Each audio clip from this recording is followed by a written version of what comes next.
Subscribe to Color Frames. భారతదేశంలో అత్యంత ధనిక క్రికెటర్ ఎవరు అని మిమ్మల్ని అడిగితే సచిన్ టెండూల్కర్, విరాట్ కోహ్లీ లేదా ఎంఎస్ ధోని వంటి దిగ్గజాల పేర్లు గుర్తుకొస్తాయి.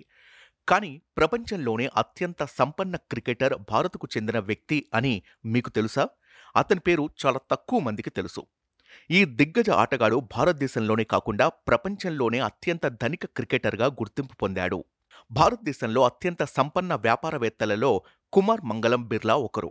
కుమార్ మంగళం బిర్లా కుమారుడు ఆర్యమాన్ బిర్లా ప్రపంచంలోనే రిచెస్ట్ క్రికెటర్. వ్యాపార కుటుంబానికి చెందిన ఆర్యమాన్ బిర్లా కూడా లక్షలాది మంది భారత యువకుల మాదిరిగానే క్రికెటర్ కావాలని కలలు కంటూ పెరిగాడు.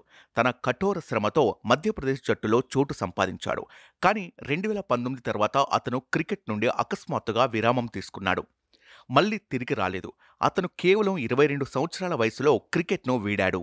మానసిక ఆరోగ్యం కారణంగానే ఆర్యమాన్ క్రికెట్ నుంచి తప్పుకున్నట్లు సమాచారం. అతను 9 ఫస్ట్ క్లాస్ మ్యాచ్లో ఆడాడు.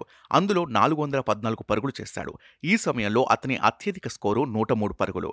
అదే సమయంలో అతను 4 లిస్ట్ ఏ మ్యాచ్లో ఆడాడు. అందులో 36 పరుగులు చేశాడు. అతను తన చివరి మ్యాచ్ను జనవరి 2019లో ఆడాడు. ఆర్యమాన్ బిర్లా ఆస్తి గురించి చెబితే షాక్ అవ్వాల్సిందే. మీడియా కథనాల ప్రకారం కుమార్ మంగళం బిర్లా కుమారుడు ఆర్యమాన్ బిర్లా దాదాపు 70,000 కోట్లకు అధిపతి. కుమార్ మంగళం బిర్లా మొత్తం ఆస్తే 1,00,000 కోట్లకు పైనే ఉంటుంది. వీడియో మీకు నచ్చినట్లయితే ప్లీజ్ లైక్ చేయండి, షేర్ చేయండి, కామెంట్ చేయండి.